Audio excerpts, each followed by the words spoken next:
the Eagles are searching for more than beating the New Orleans Saints, because Hurts probably looks at the same way I do. Yeah, you're in a good position to go to the playoffs right now just based on your schedule, but you're still on the outside looking in, and the Eagles didn't get any help yesterday from first-place team.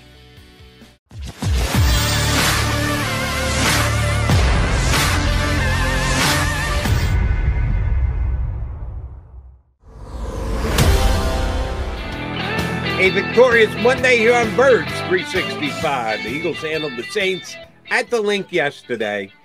Yes, first win this season at home, which I think we made a little bit of a too big deal about, but that's just me. Here to give us his insights to the very big win for the Eagles yesterday is our buddy Jeff Kerr from CBSSports.com and co-host here when Johnny Mac needs downtime or COVID testing time or whatever the hell else. JK? Downtime. Yeah, exactly. Yesterday's win over the Saints, John and I were just discussing. At no point did he think there was any chance they were losing that game after they built up the halftime lead that they did. I'm honest. Maybe I'm a little skittish, but when the Saints took it down into the red zone, down by 14 with 8 minutes to play, I said, uh-oh, they better get a stop here. And they did. Were you as nervous as me, or were you as confident as McMullen? No, I wasn't nervous about that. Look, this is how I viewed the game. And Trevor Siemian kind of pointed this out in his postgame presser. They needed pretty much 4 straight 3-and-outs by the Eagles, and they needed to score 4 touchdowns to win that football game. It just wasn't going to happen. I'm a big numbers guy, big percentages. Even when the Saints were down inside the 20, down 14 with how much time was left, 7-8 minutes left, I think they only had like a 2% chance of winning that football game. I mean, 2% is 2%, but they were not going to win that game. The Eagles were going to ground and pound. I think Sirianni took his foot off the gas a little bit, and Simeon pointed this out too, same as Sean Payton, that the defense kind of, they did what most NFL defenses do. They play back. And so I wasn't too worried about that. I mean, the only thing I was worried about in that football game was when the Saints kind of took the run away a little bit, Jalen Hurts wasn't making the throws he needed to. But again, that's nitpicking. Yeah, it is nitpicking. We'll get to that nitpicking, Jeff, but I don't want to go too negative too fast. People will accuse me of certain things. I work for the Eagles when I'm positive. I'm too negative. You know how it works. But Jody brought up an interesting point, because Nick Sirianni downplayed it as well. That's the first home win. When he was talking to us, he downplayed it. No, it's not a big deal. Behind the scenes now, he after they beat Denver, he put it in his, everybody's happy, everybody's celebrating.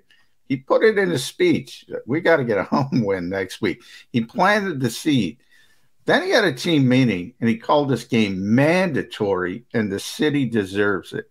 It was a bigger deal than he was leading on to get off the schneid and get a win at Lincoln Financial Field for the first time in essentially over 11 months. Ironically, the last one against the Saints. Are we making too big of a deal of it? I mean, if you're going to make the playoffs, you better win some games at home. They finally won a game at home. Yeah, I looked at it this way. I go back to Chip Kelly's first year when he was the Eagles head coach. They were on a 10-game home losing streak, and it was from 2012 Andy Reid, and I remember they couldn't win a game at home and save their life. They couldn't beat Dallas at home. I think they lost the Giants at home that year.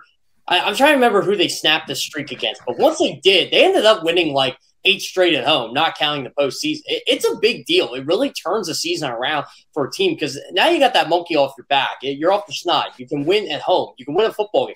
Now you got to be a team other than the Saints at home. That's my next, I guess, hurdle, if you will. But this is big for them. I mean, I'm sure they got tired of hearing they're 4-2 on the road and they're 0-4 at home. It was frustrating. It's frustrating for a football team to hear those words. Like, you should be able to take care of business in your own building. And look, just watching Good Morning Football this morning. They are crucifying the Buffalo Bills, crucifying them for getting blown out at home to the Indianapolis Colts yesterday.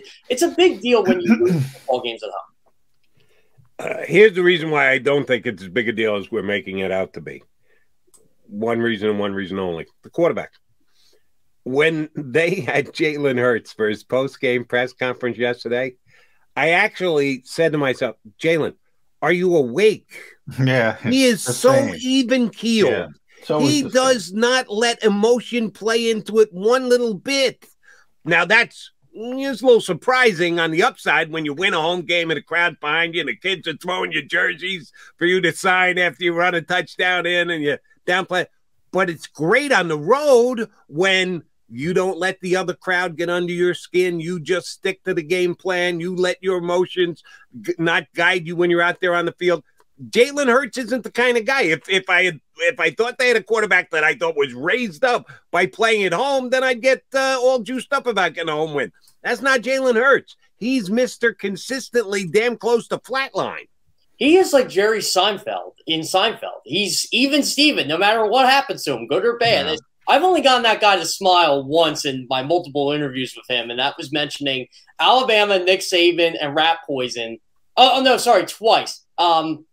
I asked him about Nick Sirianni's competitions with him. He goes, I'll tell you about it after the season. He kind of smiled at. I'm like, all right, well, he's the guy shows some emotion in life. But, yeah, you're right. He's so even-keeled toward everything. I think he shows on the football field when he's scoring touchdowns and, when he's just, L1ing defenders. But outside of that, I just think he treated that as just another game. And look, they're trying to get to the top of the mountain, as what the Indianapolis Colts have said on Hard Knocks. They're trying. The Eagles are searching for more than beating the New Orleans Saints, because Hurts probably looks at the same way I do. Yeah, you're in a good position to go to the playoffs right now, just based on your schedule, but you're still on the outside looking in, and the Eagles didn't get any help yesterday from first-place teams. Well, I'm going to give you some advice, Jeff, next time you talk to Jalen. I'm going to tell you how to get him to smile. Talk about other people, and he will go. Yeah, Devonta Smith's one of them, I heard. Yeah, and he will not waver from what Jody said when he's talking about himself. It will be even keel. But if you talk about high school, even more so than college, he will light up. He loves talking about that stuff, and he loves talking about his teammates, and that's one of the positives about him as a leader and why everybody talks about his natural leadership ability. I do want to talk about the running game, because 242, they cracked the Saints, the best run defense in football. They beat that number, 72.9, by the end of the first quarter. They were over 150 by halftime, 3 out of 4 games over 200 yards. Nick Sirianni, and I agree with him, the reason for that is Jalen Hurts and the way people have to play, and they're just spooked by his ability. But I do want to also bring up that offensive line. I mean, they are just killing people. Lane Johnson, Jason Kelsey. I think Dan Orlovsky put his double block out there. People should take a look at that. And he's a Hall of Fame player. I used to waver. Is Jason Kelsey Hall? No, he's a Hall of Fame center. You're watching. He's a Hall of Famer. You're watching a Hall of Fame player. Jordan Mailata's just beating people up, and then they have the young guys who, let's be honest, they could be better. They could have Brooks in there. They could have Sayamalo would be even better, but they're really taking advantage of the young guys and what they do well, and that's going straight ahead. How good is this offensive line? It's definitely one of the best in football, if not the best. And look, there were 2 teams yesterday, 2 games I watched where I was just – 3 – where I was just amazed at what their offensive lines were able to do, and the Eagles were one of them. Jordan Mailata is just pushing Cam Jordan on the ground with one hand. He's getting into scrums of Mark. The one-handed block was amazing. Yeah, yeah, it's a Landon Dickerson's bullying people around in the run game. I think that's one of the reasons why they're running the football as much as they are. I think Jeff Stoutland and Nick Sirianni saw on tape, look, this guy is an absolute beast in the run game. So we got to run the football a little more and clear up the A and B gaps. Landon Dickerson's been doing that. Jason Kelsey's been helping him out.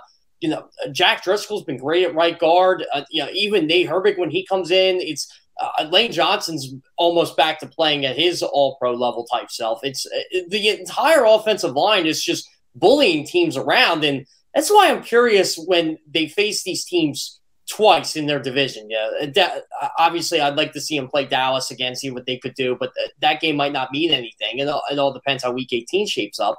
But you're looking at the Giants twice, Washington twice, and Washington don't have Chase Young anymore, but I'm curious to see how that goes against their front. But this run defense with the Saints, they are legit good.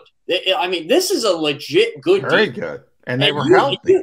You just kicked them in the mouth. It's, they're like what everybody's calling the Buffalo Bills right now. It's they're great. They beat up on the little little sisters of the poor, but then when you could sting them a little bit, they kind of faltered. The Saints don't falter, and the Eagles just pushed them into the second level and just didn't relent the entire game. I was beyond impressed with that offensive. By the way, the three teams I'm talking about with great offensive lines: the Eagles, the Colts, and the Chiefs. They are just bullying people left and right every single week.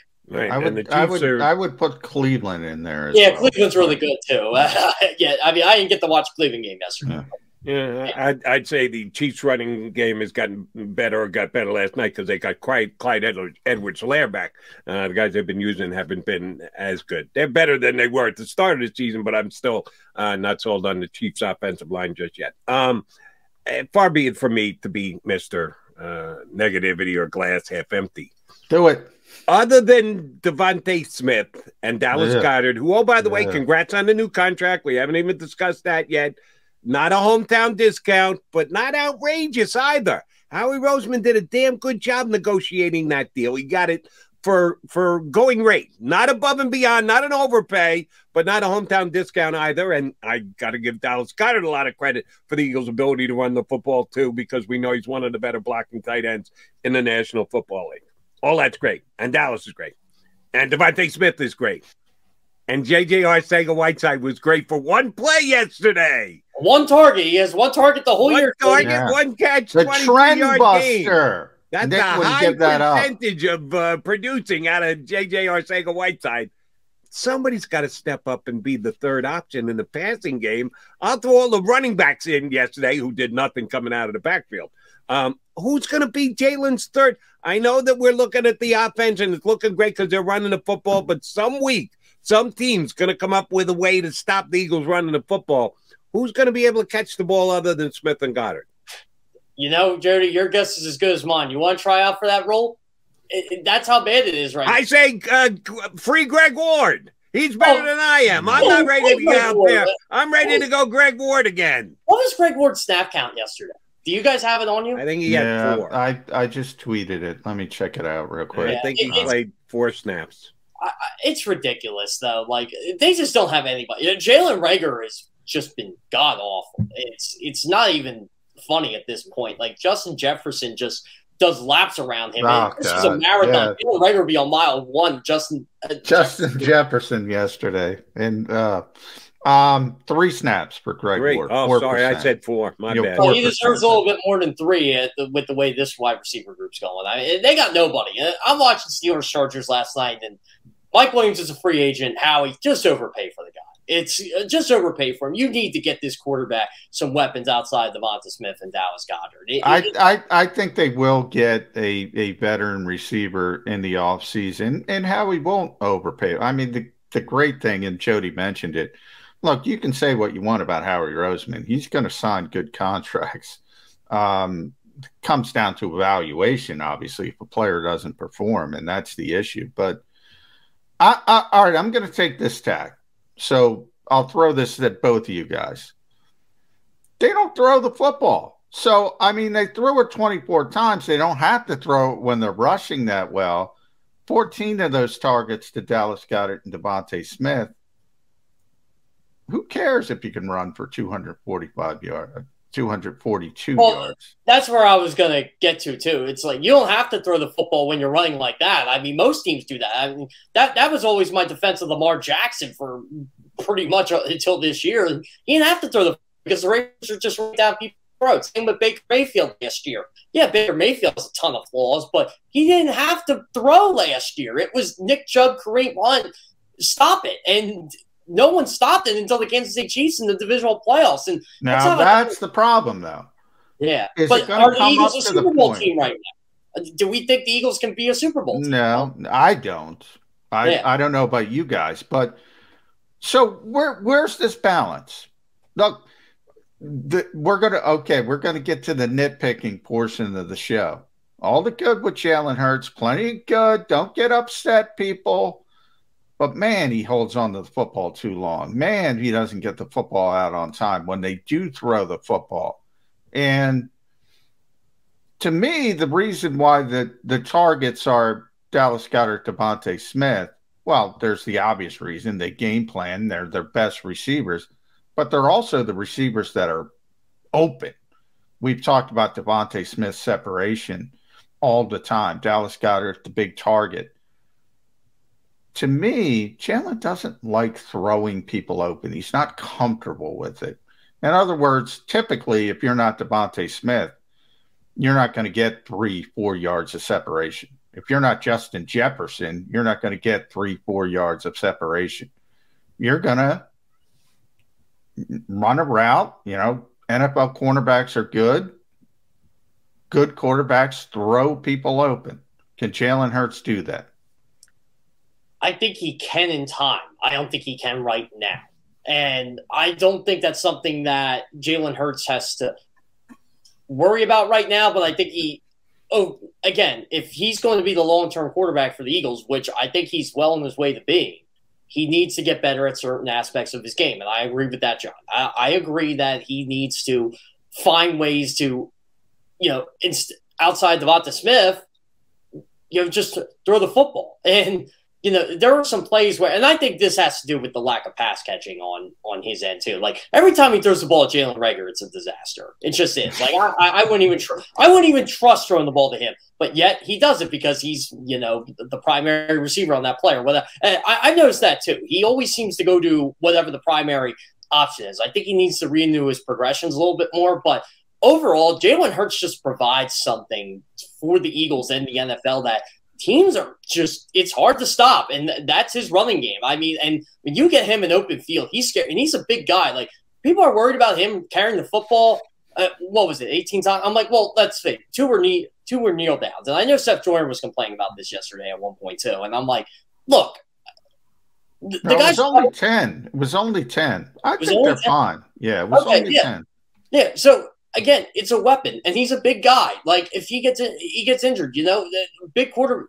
Justin Herbert's a big guy too. He runs a lot for a guy his size. He was he had great success running the football last night. Well, yeah, and that's the thing. It's like it's just a weapon right now. I saw our buddy Mike Kay said, "Well, you can't really put the Saints' run defense into account there because the Eagles have a mobile quarterback." And I said, well, isn't that a weapon that the Saints can't stop? Like, a lot of these teams do have great run defenses like Tampa Bay, but Tampa Bay was able to stop Jalen Hurts. So I just don't understand like that logic there. Jalen Hurts is a weapon that really only 2 or 3 teams in the NFL have, and it's why the Eagles are winning football games at this point. Let me get back. Very unique player. I always say, very unique player.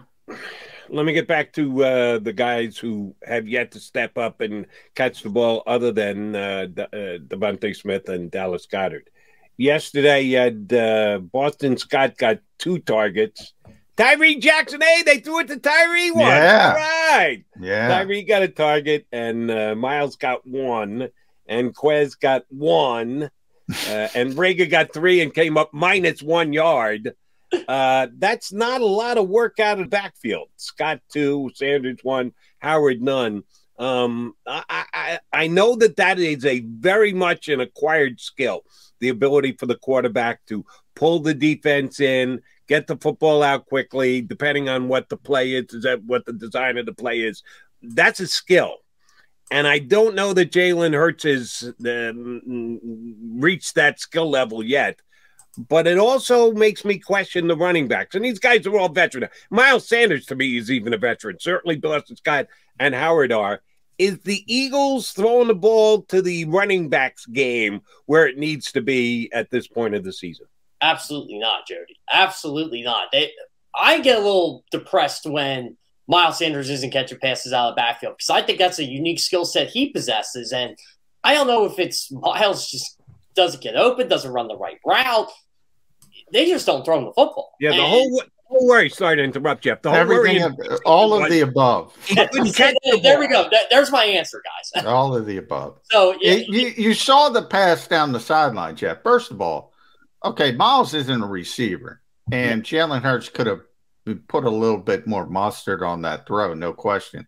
You got to come back to that football. Oh, yeah. at the very worst, it's a pass interference. At the very worst. But, yeah, he just didn't come back. I'm like, what are you doing? Like, that could have been a touchdown. And he's just sitting there waiting for it, like he's on the playground with his kid. He's sitting there waiting for it, and I think it was Marcus Williams. Yes, it was. Comes racing over. Great play by him. And he's a great player. He's turned into a great player. But, I mean, you got to come back for that football when you see it hanging up there. Miles, and you're right. I mean, when Miles gets the football in his hands, look, special things can happen. But too often, and I remember this is 2 coaching regimes now. Too often he's not in the right spot as an outlet receiver. And as a quarterback, when everything's going 100 miles an hour, Jeff, bang, bang, bang, bang, bang, and then you got your outlet receiver. Sometimes you don't even see the outlet receiver. You say, okay, my guy's here. I'm going to throw it, and Miles isn't in the right spot. That happened to Carson Wentz a bunch of times. And people say, what is Carson doing? Miles wasn't in the right spot. On the interception last year by Siona, I can never pronounce the guy's name, on Cleveland, the linebacker. Chaki? Yeah, exactly. Yeah. I can never pronounce his name, but I don't think Miles Sanders was in the right spot there. I remember I roasted Carson Wentz for that last year, and I'm like, is Miles Sanders supposed to be like where he's supposed to be there? Because that throw just looked inexplicable. And then I started thinking, well, maybe it is a Miles Sanders thing. And I think this is where Boston Scott's valuable to this football team right now, because he can catch the ball out of the backfield. Is he the most elusive guy? No, but good things happen when the ball does come in his hands in space. And it's hard for them to keep 4 running backs up. It really is, because, Jordan Howard, you saw what he did yesterday. There's a reason why he was. Yeah, I'm a little concerned about that injury. We'll see where that goes, Jordan Howard. I'm going to throw a curveball at both of you guys. We're trying to fix this problem. We're trying to get another receiver. The odd man out, which surprised me a little bit, was Kenny Gainwell in the running back. Why not have Kenny Gainwell as the slot receiver? It's a good question. Because my guess would be that he's done 0 practice at that position. Well, yeah, but I mean, at the point we're trying to get somebody on the field, they rave about his catching ability. Obviously, he's taken a step back at pass protection. That's why he got benched, which is understandable. But if you're split out, you don't have to worry about pass protection. Look, Jalen Reagor's doing nothing. Jalen Reagor. That's all Greg Ward is playing 3 snaps. Why not try something different? It's a really legitimate point, John, but I know I don't know Nick Sirianni that well, but I know coaches around the National Football League. Oh, yeah, they're not going to They don't like to just throw guys in and go, well, it makes sense. Let's try this. No, unless they get, and we all talk about it all the time, that the NFL has this limited amount of practice time because of the CBA. You can only spend so much time. If this was 1982, I would tell you, yeah, get them in at 7:30 in the morning, let him run 175 routes, let him get used to it. They can't do that anymore. There's no such thing as practice time with the team other than the slotted little amount of time they get every single week. He's not going to get up to speed. They're not going to have confidence in. They're not going to ask him to do that. They won't even think about it. Well, they should. It's something that maybe they should have thought of way back in preseason. They're not going to do it at this point of the year. Do we see J.J. Arcega-Whiteside kind of get involved more in the passing game now that he's 1 for 1 on targets this year? Who I remember I asked Nick this in the press conference because week 1 he was talking about J.J. Arcega-Whiteside. And he said at some point we're going to have to reward him with a target because people are going to figure out. Oh, so how many weeks did it take, John? It only took him till week 11 to finally get him. The trend buster. And he wouldn't give up on. I wanted to know if JJ was the first option, because that's pretty ballsy. If he was the first option on that play, he wouldn't give it up. I can't imagine he was. I have to relook. I have to rewatch the game. The Saints just seemed shocked. Oh, why wouldn't they be? He got the ball. Why wouldn't they be? If there was one question I could have asked Sean Payton yesterday, that would have been it, and he would have given me such a BS answer. He looked miserable yesterday. Well, he should be. Why are you? By the way, Jeff, I brought this up with Jody. You're down 14 points. It's 4th and 7. Yeah, why are you kicking? Why are you kicking a field goal? Why are you making a two-score game a two-score game? Saints fan said to me on Twitter, this is the guy. You're getting on the guy too much. And I said, look, this is the same guy who kicked an onside kick in the Super Bowl. Like, what are you doing? You don't have faith that your quarterback can get. Well, I don't have faith in a quarterback. You're not going to still convert. Down two scores. That was the point. I'm like, okay, so you still need a touchdown, a 2-point conversion, and a field goal. Yeah. What was the logic in this? Like, what was Sean Payton trying to play scoregami or something? By the way, I'm trying to figure out, is there some analytics guy that I'm missing? Because I'm willing to listen. If there's some kind of percentage that he made the right decision, I can't figure that out for the life. It was a 28-yard field goal too. Oh, by the way, your field goal kicker is Brett Maher, who isn't good. So it's but he made the field goal, but still that was a huge stop. I want to focus on the fact that the Eagles defense playing this prevent style had been shredded for a couple of possessions, and they did come up with the big stop there, including on third down, getting Hargrave out on the edge to make a play from defensive tackle on the screenplay. So credit to him. And there's another guy on defense I want to give credit to. I do my CBS Sports Radio show on Sundays. I jump on with Zach Gelb, end of Eye on Football, and then do my own show. At the end of Eye on Football, we give out game balls, 3 apiece. Zach gives out 3. I give out 3. I gave him one of mine to TJ Edwards. The guy had double-digit tackles again. That's 3 times now in the last 4 games. He's been the Eagles' leading tackler. Interception yesterday. A tackle for loss yesterday. And 2 passes defended. One was the interception, but he had another pass defended. We talk about Jonathan Gannon's defense and the fact that he is taking a lot of the tenets from Minnesota from whence he came. And Zimmer's defense has been good because he's had playmaking linebackers. And, oh, by the way, the Eagles don't have any playmaking linebackers. Is TJ Edwards a playmaking linebacker? I think he's going to be a factor in this defense for a couple years. I mean, at the very worst, TJ Edwards is deaf. But this is he? Hold on, I'm sorry to interrupt, Jeff. Is he up for a contract extension? As long as we're extending Goddard, as long as we're extending Avonte Maddox, is TJ Edwards a guy that Howie Roseman's going to talk to? Schwartz would have signed him by now if he was here. Schwartz loved TJ Edwards, so he won't cost that much. Why not? Just pay the guy. This defense has been so much better with him and Devion Taylor at linebacker. It's honestly insane. And matter of fact, I tweeted yesterday, TJ Edwards is the best linebacker on this football team. Period. Easily. Yeah. So, by a wide margin. I wouldn't pay him a lot, but I would definitely pay him. He makes plays, and Simeon can say all he wants that Troutman was open. I'm like, he was not open. He was not. If he was open, then you barely. Well, I don't know. It certainly looked. Again, I watched the game. I mean, he badly underthrew that ball. If he put a little bit of air underneath it, I think he was open. I do think it was a bad throw, but TJ's been great. I agree with Jody. He gets pigeonholed. Guys get pigeonholed. They say, "Oh, he can't run. He ran whatever he ran, a 4.8. He can't be a 3-down linebacker. He's too big. He's an old school run stopper." And all of a sudden, he's got 2 pass. He had another pass defense besides the interception. And I always go back. I've told Jody this story. I'm going to tell it to you, Chip. One of the best nickel linebackers I ever saw was Jack Del Rio. Could not run a lick. But he was so smart. He was so savvy. He understood zone coverage. He understood where to be at all times. And then he was with Minnesota at the time. Then they tried to find the traditional nickel linebacker, the guy who can run. And there was this kid named Dontarius Thomas from Auburn. And he could run. He was like Devion Taylor. He could run a 4.4. He was also like the smartest guy in the world. He had like 1,500, 1,600 SATs, whatever. Couldn't play. Had no instincts for the position. Constantly took false steps.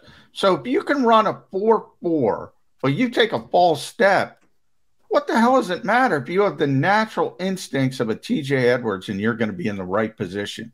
And by the way, he runs like a 4.65 now. John, your boy was the ultimate pigeonhole player until they realized all he did was sack quarterback and stop the run. John Randall. Yeah. That's well, yeah. I mean, that's the ultimate pigeonhole player in Nashville. Did John go undrafted? Yeah. And the draft was 12 rounds when John came up. 12 rounds. The NFL missed a Hall of Fame player. I think they overthink things. It's like you said. They look at, the combine stuff, and they look at, he can run a 4.4. He can do that. Well, look, Jalen Reagor. Like, I saw someone tweet yesterday, how the heck was Jalen Reagor a first-round pick? I'm like, you want to know how his first-round pick? Speed. It's really – I mean, the talent's there. It's just I don't think he knows how to play football.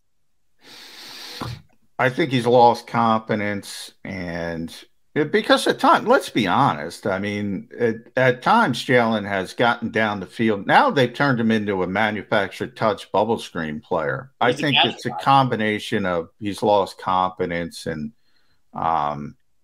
that's difficult when you lose confidence in this league, to be honest. All right, Jeff Kerr, last thing. Looks to me like you have a Giants blue T-shirt on. I'm not sure CBS Sports hoodie. Is it CBS? Oh, okay. I think it's Big Blue. I think we got a Giants. It's our royal blue.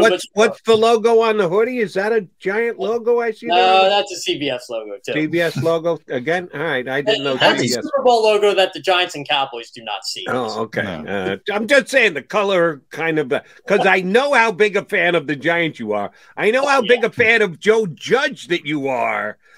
Giants going to get beat up tonight, which is only going to make it easier for the Eagles come Sunday? This is a week-to-week league. Who knows? I'm done picking games. I'm already getting trashed by Texans fans because they won game number 2, and I have them going 1-16. So, yeah, who didn't have the Texans winning that game? I certainly didn't. Of course, nobody has that. It's been a crazy year, but that is one of the craziest of them all. The Houston Texans beating the Tennessee Titans. By the way, the Titans are still the number 1 seed in the AFC after all that. Everybody's panicking in Buffalo, and everybody's getting ready to book their flight to LA and Indianapolis, and the Patriots are going to the Super Bowl. I'm like, yeah, okay, Kansas City's still around, and it's a crazy AFC, right? There's 12 teams 500 or better. As bad as the Raiders look right now, they're still in it. And I'll say this. I think they can beat Dallas on Thursday. All right. Hold on. Did I not ask you if the Giants were going to get beat tonight? How the hell did we get off on this tangent of all the other Giants in the National Football League? I asked you about one specific game, Kerr. Giants, Bucks tonight. What the hell's going to happen? The Bucks are going to beat them. This is the Bucks get right game. The Giants are everybody's get right game. So I already had to hear it from one of the guys I work with who is a big Giants fan. And he goes, we're ready for the battle tonight and the war next Sunday. I'm like, the battle. I'm like, if the Eagles are your war, that's a pretty low standard. Yeah. There's not going to be much of a battle tonight. That's my prediction. Yeah. And I was making I'm like, if you really want war jokes, I'll go back in history. I'll make some war jokes for Eagles Giants because what is it? The Giants have won just once in like the last 10 meetings or something like that. Oh my God. The Eagles owned Eli Manning. I think they have a stock in the Manning cast because they own part of Eli Manning. Back when I was at 24/7 Sports, I think one of the most popular posts I ever did was when the Eagles finally passed the Giants in the all-time meeting and they never ever had the lead in that series. Eagles fans went nuts. They're like, wait, what? This is a thing? I'm like, yeah. The Eagles never had a lead over Washington, I think. I don't think they might have had a lead over Dallas because Dallas was terrible in 1960. But besides that, they never had a lead. Early, they might have had a lead on Dallas. I don't know what the all-time record is. I think Dallas is pretty significant. Yeah, I think Cowboys kind of went by them like they were standing still. Yeah, but you're right. Eagles and Giants are up and down, and yeah, I think Sunday's going to be a good game, but I think the Giants are coming in licking their wounds off a beatdown by the Bucks tonight. All right, MacMan, you got COVID testing one day this week? I don't have the schedule. I assume it's going to be Wednesday. So, yeah. And I assume Jeff Kerr's going to be with me Wednesday right back here on Birds 365. I'm planning on being. Hopefully, I'm doing Sunday Night Football this week, Ravens-Browns. I am praying Lamar Jackson is healthy enough to play that game because I still don't know how the Ravens beat the Bears yesterday. But fire Matt Nagy, chance to turn the game. Fire Matt Nagy. Poor Matt Nagy. The Ravens beat the Bears because the Bears are the Bears. The Bears aren't very good. And now they don't have Khalil Mack. So. But by the way, John, you want to see the craziest sequence of plays?